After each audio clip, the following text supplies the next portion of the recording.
Hello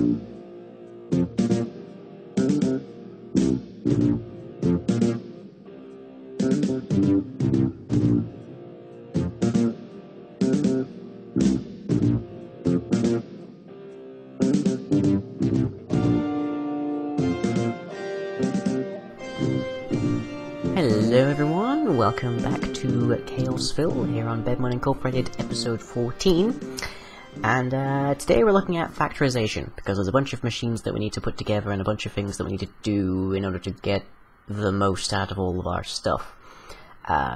One of the things Factorisation allows us to do is to get the grinder, which allows us to triple some of our ores. The main thing we need it for is making some of the router upgrades, which we'll be explaining in a brief moment. It's a very heavily lightning day.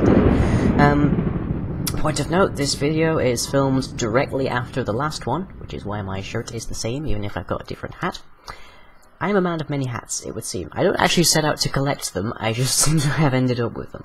But, anyways, I'm sat in my little car thingy here, because the Quarry has finished. And I got a couple of electrical engines together and a couple of low voltage solar arrays to actually power them reasonably well, because it was damn slow otherwise. And I wasn't particularly comfortable leaving the Quarry around because it was keeping 25 chunks on the server loaded whilst it was present, let alone active, so I wanted to get that over as quickly as I could. But hop into my eyes and we shall follow this track on our lovely car. Hopefully it won't be as laggy as it has been previously for me, but we shall see what the Quarry has wrought, shall we? So, hop in. So, I never actually showed how to control this thing, did I? Well, if I look down, and I have this big screen of stuff, which I can barely read because I'm running this at such a low resolution at the moment, to get a few more frames. But I have the control lever over here, which allows me to turn the minecart around, and also to start and stop it. That's basically my brake. That's what the brake adds, is these control level things. Internal chest, fairly straightforward, it's just cargo. I built 3 stacks of tracks from all the creosote I get from turning coal into coal coke. So we can now actually lay some tracks as we go, because this bridge isn't quite finished. The drill, I am not enabling because I'm pretty sure it will actually erase most of my bridge. That's dismantling, that's with a normal minecart you just get on and off, but this one has more controls to it, so you actually have to have a button for mounting and dismounting it. And we've got fuel, and I've disabled the actual engine, so it's not using up fuel. So, switch that to high priority, and if I then start up the car, tally-ho! Now if I had particles on, this would be spewing out smoke, but I've turned those off for the moment to ensure that my fuel sticks around. Ooh, and we are just reaching the Quarry point here. It's actually rather smooth. Whoop, and I just realized I've gone the wrong direction. There we go. Stop. And disable that. And dismount. And get out from between my legs. There we go. Okay, so the Quarry has finished, and it's given us this vast open space, which took forever to actually, like, cover with this bridge. And it's also given us what I'm affectionately calling the jigsaw, which is the platform of bedrock down there. I might put, like, a cafe or something down there, because I feel like I need to do something with that. Now, I've already removed some of the barrels, because I used the materials that are in them. And some of the materials I got, but there weren't that many that I've removed, so it was mostly like lead, because I needed lead for today's episode. But we've got a heck ton of zirconium and a heck ton of quartz crystals, because Zycraft spawned like hell everywhere. Picked up the Quarry, so it wasn't loading anything anymore. Got a bunch of tin ore, got a ton of copper. This might be the most copper that anyone on the server has, I'm not 100% certain on that. Bunch of monazite, might find it useful. Iron, not too useful for us, given that we have the zombie pigman farm behind us. But we also picked up some more Farmcraft shards, which are converted into some uranium. I'm sure a lot of you would like to see me do some nuclear reactors, but I don't think I'm going to be touching nuclear reactors for a while, if at all. But anyways, that is the main haul. Some very useful materials came out of it, and I could put them quickly to use. But today, we are mostly going to be using up our lead, because that is a big issue when you're going with Factorisation. Because as you notice from the title, that's what we're messing with today. So, onwards again. Now, as we keep going forward here, we'll start putting down track. Fairly slow process, so I'm just going to leave the cart to it, and I shall show you what is at the end of this little road. Because you noticed from Resender Supply Depot that I've been naming after donators, so this is the next one. This is to Amber Williams, and it is the Williams Warehouse. This is where we're going to have a ton of routers, a ton of barrels, and all sorts, storing all of our gubbins. So mine cart trains will come in here, laden with chest carts full of stuffs, and if they can't put them anywhere else, then they will end up here. So that is going to be our main storage area, hence the warehouse. And I fell off. I'm getting better frames than usual actually right now for running this smaller and whatnot. I actually don't know if this thing's going to run off the edge. I presume it won't, but I'm going to stop it anyway. And just finish up that last bit of track myself. Doop, doop. I can turn it around next time if I want to go back. So, let's hop on back over here. Let's just do this. Easiest way to get over, very quickly, although it just caused loading issues, because, my connection and whatnot. But I'm actually doing this episode somewhat against the clock, because I have been informed by the company that I've been buying my parts from for the new computer, Elemental, that it'll be arriving in about half an hour to an hour and a half, so let's get into this. So, what we are going to need, well, rather, one thing I already have parts of for this is the crystallizer, and what we are also going to need is a furnace heater, which is that, which requires a bunch of insulated coil, which is made from lead and blocks of clay, and a bit more clay as well, a bit more lead as well to make that. That requires power from a battery, and that requires more lead, some iron, and some sulfuric acid, which is fairly easy to make. Coal and gunpowder and a water bucket. And then we need lead wire, which is made from 3 pieces of lead in a line, connecting to a solar turbine, which has a bunch of exotic materials in it, a motor and a fan. Fan fairly straightforward, the motor not so much, because more insulated coil, more lead, a magnet, and that requires lead wire and a battery itself, although it takes charge from the battery, it doesn't actually like deplete it, or rather use it up, but we need a lot for that. And then to use the turbine we need mirrors, reflective mirrors, which is silver, which finally has a use because we have so much of it, and a glass pane. More of them arranged in a circle around your turbine gets you faster power, basically. But so much lead. There is so much lead involved in this. And we have 50. So I doubt we're going to get this done in this episode, but we're going to start putting all the parts together for it. So the first thing we are going to try and make is the furnace heater, I guess, because there's not much point having all the other parts without it. And so we need clay and 8 lead per insulated coil, and there are 6 in that. We only have 1 so far. So let's see, 5 times 8 is 40. That's already most of our lead gone. It's not... Factorisation isn't a difficult mod. It's kind of an... It's not the easiest mod of things to get into, but it's not really a difficult mod. The main problem is just how much smegging lead you need. And yes, for those in the comments, I did just say smegging, because I'm a Red Bull fan. But I may need to start running up another quarry, just to make sure that we have more lead, because there is so much involved. I also had to make a pulverizer, and then I made an induction smelter, because why not at that point? Because you can't macerate lead, but you can pulverize it, which is mildly odd, but oh well. But anyways, let's get things put together, shall we?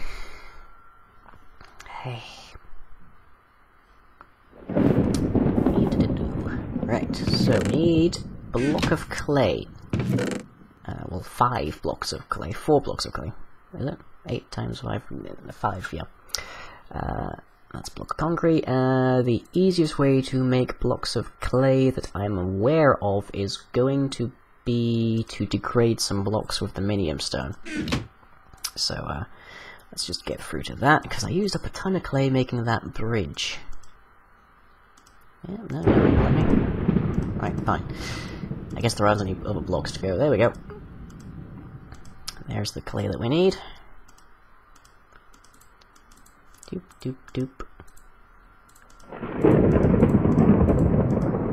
Okay, and that gets us insulated coils. We're going to need more later to get everything else put together. Furnace heater. Next, let's see if we can put together the motor. There it is. That requires 4 more insulated coils, each of which requires 8 lead. I don't know exactly why lead is such a big thing for factorization, but it's kind of a pain. Because it requires just so much. So much. Okay, well there's 1. We'll say we'll keep for that at the moment. That requires... let's see, 8, 16, 32, 34 lead to make a motor, which is a component of another part. And lead wire, you get at least you get 8 lead wire for 3 lead, but the lead wire itself isn't that a common thing. Battery. How about a battery? Requires lead wire. Fine, we have enough for that. And what? Ah, there we go. 4 lead. Okay, fine. We can do that. Now, the benefit we have here is that the battery blocks you make and you craft them, and they're at full charge. You mostly need everything else to recharge them and have a sustainable power supply. And Factorisation only runs on solar power for the most part. So, sulfuric acid. Piece of sulfur, naturally. 2 gunpowder, piece of coal, water bottle. I'm going to quickly lose my patience with this thing, so apologies how quickly that comes out. I don't have any in there. I should have some in the neutral magazines. I still need to make one for. I still need to make an auto construction line for the. For the. My brain is going quiet here. For the seeker bullets. Secret missile would be nice in this, but oh well. Seeker bullets, cause they're actually cheaper. Mildly, at least on the gunpowder. Okay, sulfuric acid.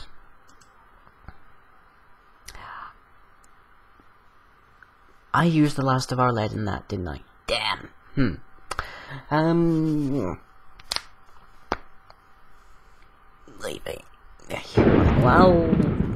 Allow me to spend some time looking around for things, and while I do that, I shall explain to you what the upgrades are for the router. Now, we've already seen some of them.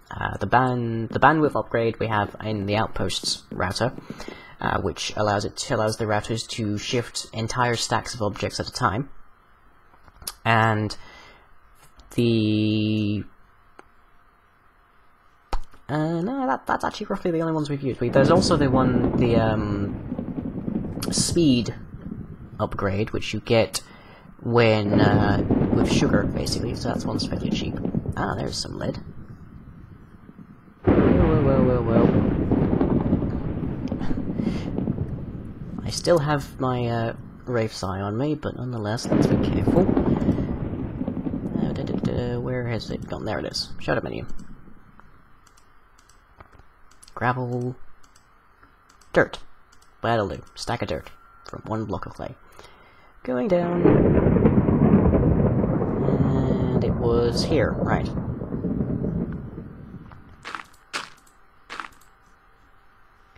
Yep.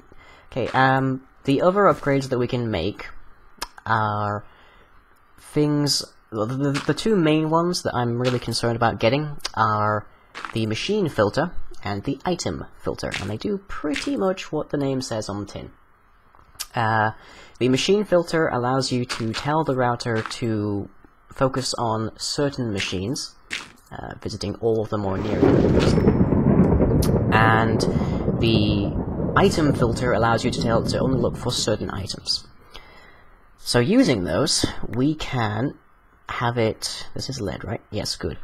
We can have the routers pull out of one machine, say a barrel, and push into another, say a furnace. If we're looking at our bees, right, with the apiaries, we can do some rather handy stuff as well, which, because the way that routers work is the same way that barrels work, roughly, which is that they are, as long as you have blocks of inventory, like furnaces and whatnot, and the barrels and whatnot, lined up, like as long as those are right next to each other, touching, then the router can connect to any one of them. So, if you have a line of barrels like 50 blocks long, it's able to connect to the 50th, so the one that's the 50th block away. Which makes it very handy, because you can build one contiguous block of storage, and a router will be able to function in between all of them without tubes or anything. So that's a really handy thing, but as we saw in the Night of the Living Dead build, there is a slight problem in that they will indiscriminately target them unless you tell them otherwise. And to tell them otherwise, we need the machine filter or the item filter or what have you. And to make those, we need that funny little device, the logic matrix programmer, because we need to make logic matrices. And I need to get up top before I check out what my power level is on this jetpack. Phew. Okay, that's fine, that's fine. Let's stick this lead into our pulverizer. This is where I put the solar arrays. These are low voltage solar arrays, and these are electrical engines. After I dismantled the quarry. There's my pulverizer. Okay, so burn through that, that'll get us another 12 lead. And we can maybe make something else. Yeah, it's not so much a bad mod, it's a very handy mod, as I'm like singing its praises here. Let's just stick this into the electric furnace over here, which I also made, because the induction smelter requires like some kind of additive material, and it only works like every 2 dusts, which is a little annoying.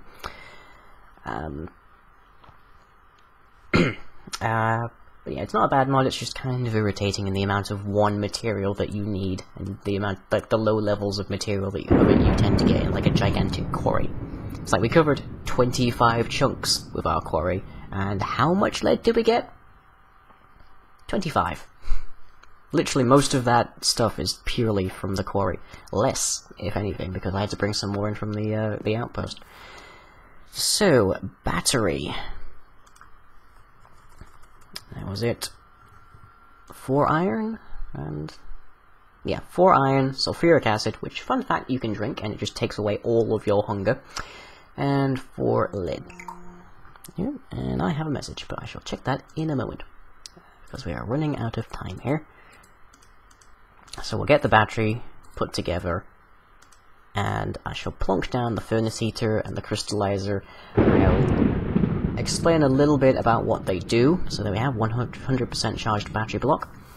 I'll explain a little bit about what they do, and we can finish setting this whole debacle up next time, because it is such a pain. Now, I don't know if this needs to be underneath, but I know with this you can also, the crystallizer needs that to function. I've got everything else that it needs to function, but it's fine. But this, if you have like a charged furnace heater, it also like allows you to run furnaces without fuel. Not that big an issue for us, but at least not right now, but something nonetheless. There we go, and it's heated up. So let me put together one. Let's see. Let's go with the machine filter because we need that. Logic matrix identifier. Spider eye. Logic matrix programmer. Programmer is a tool for this. Logic matrix is what we need this stuff, so we need stone, a water bottle, and an inferium drop, which has a temporary recipe, and is a bit of an odd one. I'm not really sure exactly what it is, or at least what even it's analogous to, but that's its recipe. More lead, some gold, and a diamond. But hopefully we'll have at least one here. So I'll grab a couple different of these, because we do actually need a couple of these in other places. And we're going to... the thing that this is going to most benefit us for actually being able to do, to make this stuff, is with the bees. Because breeding them is a heck of a lot easier when you have automated systems for actually, like, handling how the apiaries are put together and such. And that, as I've been discussing, is very easy when you have routers. Because you can pull the drones and the stuff and all sorts out of them, and you can put other stuff back into them and such, and just make sure everything's going where it needs to be with one big contiguous block, and that's going to heavily help our tree breeding. Hi! I don't know why I'm being so, like, quick-mouthed right now, considering how long it's taken just to get anything done. And I can't actually see the power levels on this. But at least that's working. That's something. The battery blocks will last for a while. It takes a fair bit of charge to actually recharge them. But hopefully this will complete with one logic matrix. And then we can add a spider eye with one of the many logic matrix programmers that we have, and make an identifier, and then make a machine filter. I think the item filter uses the same thing. Yeah, it's just a different recipe. And of course uses the dark iron that we've gotten en masse from a while ago. And that will allow us to fix the bug in the wool farm of the Night of the Living Dead build, and that'll help us get to the carpet set down quite a bit faster. But that's it for today. We shall cover everything else involved with this massive headache of a setup next time. We'll stick around here in Monroeville for that. And I shall see you all next time, because I don't think this is going to finish any time soon. So, from here in Monroeville, catch you all next time.